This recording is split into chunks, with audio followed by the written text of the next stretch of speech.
ए भैया, हम रामाशीष यादव अपना शेरघाटी विधानसभा के पूरा जनता से निवेदन करतानी कि हमनी के सुख दुख के साथी डॉक्टर मुकेश कुमार उर्फ कृष्ण यादव जी के आपन बहुमूल्य वोट देके भारी से भारी मत से विजयी बनाई और अपन विधायक बनाई। कृष्णा यादव जिंदाबाद जिंदाबाद जिंदाबाद। शेरघाटी के जनता जिंदाबाद जिंदाबाद जिंदाबाद। अपना विधायक कैसा हो, कृष्णा भैया जैसा हो।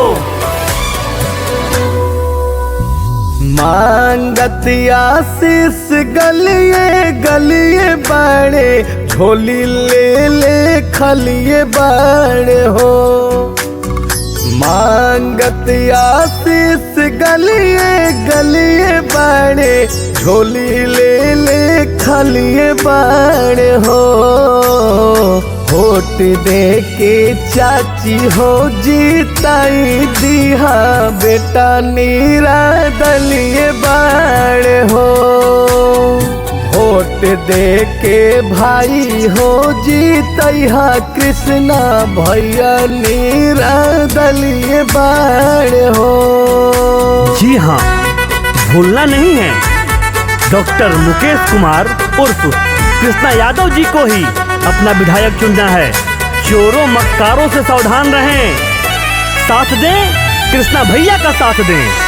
अरे अरे भैया हो बड़का भैया, कृष्णा भैया के जल भूलाई हो। अरे अरे दीदी हो छोटकी बहिनी, कृष्णा भैया के जीताई हो।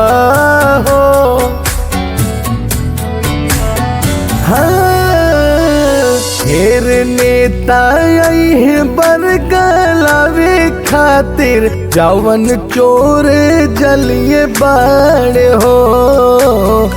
वोट दे के बाबू हो जीतैहा कृष्णा भैया नीरा दलिए बाड़े हो। वोट दे के चाचा हो जीतैहा कृष्णा भैया नीरा दलिए बाड़े हो। भूलना नहीं है, डॉक्टर मुकेश कुमार उर्फ कृष्णा यादव जी को अपना बहुमत देकर विजयी बनाना है। कृष्णा यादव जिंदाबाद जिंदाबाद जिंदाबाद। शेरघाटी के जनता जिंदाबाद जिंदाबाद जिंदाबाद। अपना विधायक कैसा हो, कृष्णा भैया जैसा हो। शेरघाटी के बगिया के बनी है उमाली, राख ली हमारी खाली मुहवा के लाली।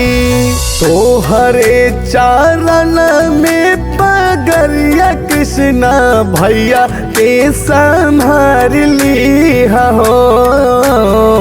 वोट दे के बाबू हो जीतैहा कृष्णा भैया नीरा दलिए बाड़े हो। वोट दे के चाचा हो जीतैहा कृष्णा भैया नीरा दलिए बाड़े हो।